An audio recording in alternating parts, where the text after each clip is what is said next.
আজকের ভিডিওটা শুরু করলাম একদম বিছানা থেকে। আজকে যেহেতু শুক্রবার এত তাড়াতাড়ি উঠারও কোনো তাড়াহুড়া নেই। আজকে একদম রিল্যাক্সে উঠছি। এমনকি আজকে অনেকটা পরে ঘুম থেকে উঠছি। এখন জাস্ট 7:30 বাজে আমি ঘুম থেকে উঠছি। যেহেতু শুক্রবার ওর বাবারও হাফ অফিস আবার সৃষ্টির স্কুল বন্ধ। সবাই মোটামুটি বাসায়ই বলতে গেলে সেজন্য একটু রিল্যাক্সে আজকে ঘুম থেকে উঠলাম। আজকে হচ্ছে 31শে জুলাই রোজ শুক্রবার আর এখন বাজে সকাল 7:30। এখন থেকে ভিডিওটা স্টার্ট করতেছি। প্লিজ কেউ স্কিপ করবেন না। একটু ধৈর্য সহকারে শুরু থেকে শেষ পর্যন্ত দেখবেন। আমি আশা রাখছি ভালো লাগবে। এভাবে দেখতে, দেখতে একদিন আমাকে ভালোবেসে ফেলবেন আর সেই ভালোবাসা থেকে আমাকে সাপোর্ট করবেন। আমি আশা রাখতেছি আপনাদের প্রতি।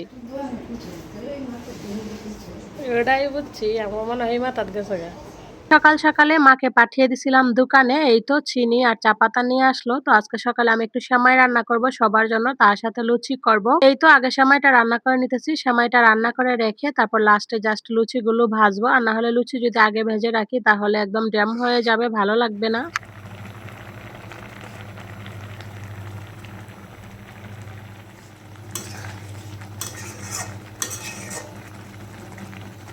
আজকে সেমাইটা একদম শুকনা করে করছি যেহেতু লুচি দিয়ে খাবো সেজন্য। আর এদিকে আমি এক, এক করে লুচিগুলো ভেজে নিতেছি। যদিও এগুলো খাওয়া আসলে স্বাস্থ্যের পক্ষে ভালো না, তেলের জিনিস। তারপরেও মাঝে মধ্যে তো খাওয়াই লাগে। আর না হলে মনে হয় যেন মুখের স্বাদটাই চলে যায়। আসলে কি আর আছে জীবনে বলেন? মাঝে মধ্যে তো একটু মানে খাইতেই হয়। তো এদিকে সবার জন্য আমি লুচি করে নিতেছি। লুচিগুলো হয়ে গেলে তারপর সবাইকে একসাথে টেবিলে দিয়ে দিব। প্লাস আমিও খেয়ে নিব।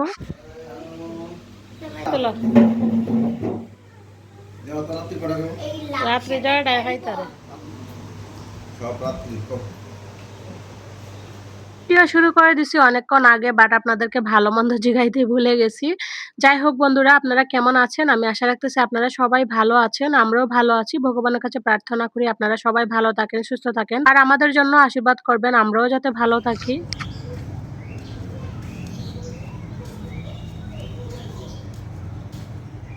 এখন বাজে ১০ মিনিট কম ৯টা। দেখলেনই ওর বাবা খাওয়া-দাওয়া করে অফিসে চলে যাচ্ছে।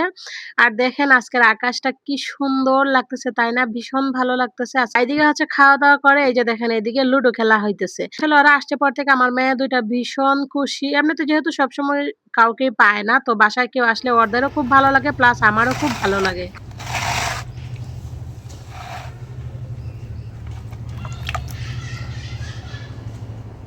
দেখছিলেন এই ওর বাবা অফিসে গিয়েছিল। অফিসে গিয়েও মনে হয় কিছু মানে নিয়ে আসছে। ওই যে দেখা যাইতেছে সৃষ্টি কি জানি নিয়ে আসছে। কি? কি এগুলা কি? হ্যাঁ?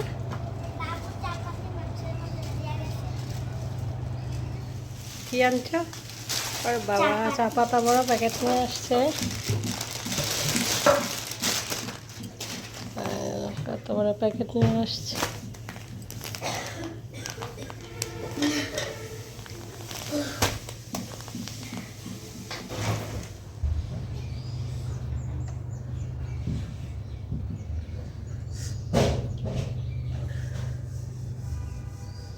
আমি এদিকে বসে গেলাম জোড়া হাঁস নিয়ে। কালকের ভিডিওতে দেখছিলেনই, কালকে হচ্ছে সন্ধ্যার দিকে ওর বাবা হাঁস নিয়ে আসছিল। তো সেই হাঁসগুলো একা হাতে চুলাইতেছি, একা হাতে চুলাইয়া কেটে ধুয়ে পরিষ্কার করে শ্বশুর-শাশুড়িকে আজকে রান্না করে খাওয়াবো জোড়া হাঁস। ওইদিকে হচ্ছে হাঁসগুলো আমি মানে হাঁসের যে পাখনা ছিল সেগুলো ফেলে দিয়ে একটু ধুয়ে এদিকে আমি আগুনে পুড়াইয়া নিতেছি। আগুনে পুড়াইয়া দিলে না যদি কোনো লুম-টুম থাকে সেগুলো পড়ে যায়। প্লাস হচ্ছে হাঁসের থেকে মনে হয় যেন একটু তেল বেরোয় আর হাঁসের মাংসটা খাইতে অনেক ভালো লাগে। সেজন্য আমরা হাঁসের মাংস এভাবে একটু পুড়াইয়া তারপর কেটে ধুয়ে পরিষ্কার করে রান্না করি। আপনারা কে, কে হাঁসের মাংস এভাবে পুড়াইয়া তারপর কেটে ধুয়ে পরিষ্কার করে রান্না করেন অবশ্যই কমেন্টস করে জানাবেন।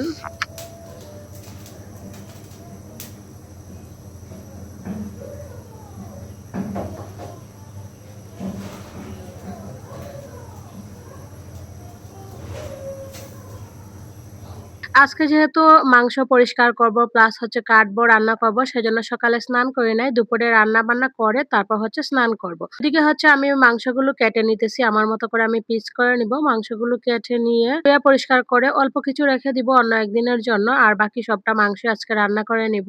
আমার শ্বশুর-শাশুড়ি অন্য কোনো মাংস খায় না। যার কারণে খাসি কিংবা মোরগ বা রাজাহাঁস অন্য কিছু আমনি নাই। একমাত্র একটু ওই যে পাতি হাঁসগুলা খায় সেজন্য ২ টা হাঁস নিয়ে আসছি ওদেরকে খাওয়ানোর জন্য। তবে আজকে মন থেকে ভীষণ ভালো লাগতেছে যে নিজের হাতে রান্না করে শ্বশুর শাশুড়িকে খাওয়াবো। যদিও এই পর্যন্ত মাছ-টাছ সবই তো নিজের হাতে রান্না করে খাওয়াইতেছি। বাট আজকে যেহেতু হাঁস নিয়ে আসছে, বিশেষ করে দেশি হাঁস। তো জুড়া দেশি হাঁস নিজের হাতে শ্বশুর শাশুড়িকে রান্না করে খাওয়াবো। অন্যরকম একটা ফিলিংস কাজ করতেছে মনের ভিতরে।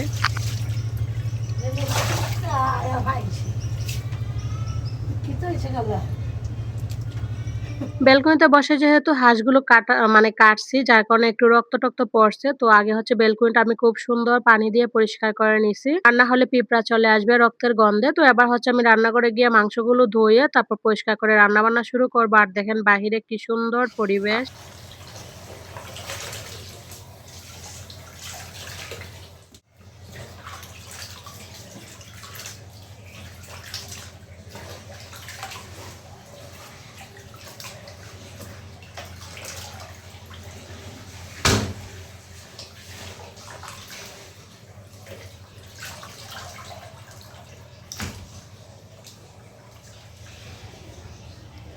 তো বন্ধুরা এই যে দেখেন 2টা হাঁস কেটে ধুয়ে নিয়েছি। এখানে একটু বেশি পরিমাণে মাংস রাখছি, এটা আজকে রান্না করব। এটা একটু কম পরিমাণে রাখছি, এটা অন্য একদিন আমরা রান্না করে খাবো। এবার হচ্ছে এটা আমি রেখে দেবো ফ্রিজে, এটা তো দুপুরেই রান্না করব। 3 ভাগে ভাগ করে নিলাম। এখানে কিছু চামড়া, তার সাথে হচ্ছে গিলা, কলিজা, আঙস, আর এই 2 জায়গায় তো মাংস। এগুলো শুধু রেখে দিব আর বাকিগুলো এখন রান্না করব আর কি আজকে দুপুরে। তো চলেন এগুলো আগে ফ্রিজে রেখে আসি। না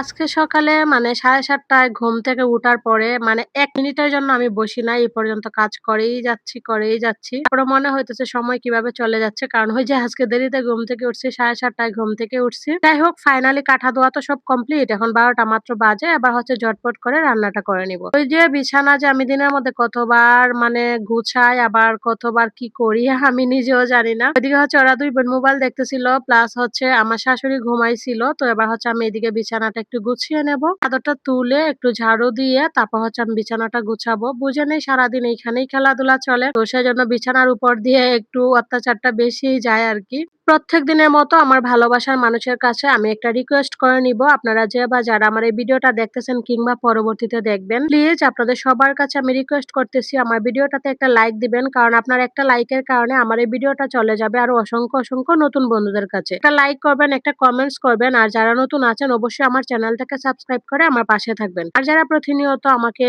সাপোর্ট করে সামনের দিকে এগিয়ে নিয়ে যাচ্ছেন, আপনাদের সবাইকে জানাই আমার অন্তরের অন্তঃস্থল থেকে অসংখ্য ভালোবাসা। এই তো আপনাদের সাথে গল্প-সল্প করতে এদিকে আমার বিছানাটাও গুছানো হয়ে গেছে। এবার নিশ্চিন্তে শুধু রান্না-বান্নায় মন দিব।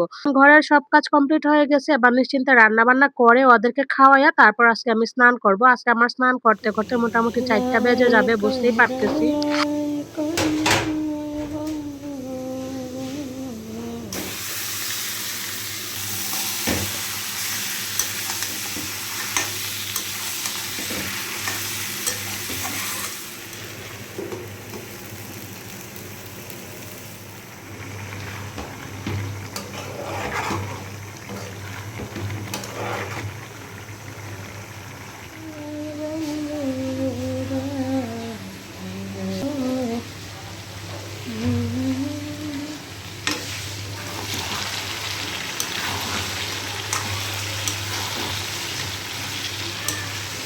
যেকোনো মাংসের তরকারির স্বাদ নির্ভর করে কষানোর উপরে। কষানোটা যত ভালোভাবে হয় মানে সেই মাংসের তরকারির টেস্টটাই তত পরিমাণে বেড়ে যায়।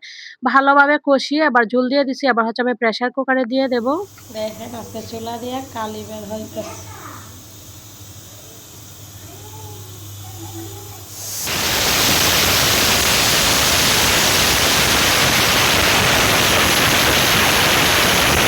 রান্নাবান্না কমপ্লিট। এবার চলেন দেখি কেমন হইছে। দেখেন ঝোলের কালারটা তো সেই সুন্দর আসছে। জানি না খাইতে কিরকম লাগবে। তবে আজকে ঝোলটা একটু হালকা পাতলাই রাখছি। সবসময় কষা করে করি। আজকে যেহেতু মানুষ বেশি বুঝে নেই আর এই মানে গরমের সময় এত কষা ভালোও লাগে না। সেজন্য একটু ঝোল করে রাখছি। তো আশা রাখছি খাইতেও ভালো লাগবে। দেখেন দেখে তো খুবই লোভনীয় লাগতেছে, তাই না? আর বাহিরে কি সুন্দর বৃষ্টি হচ্ছে।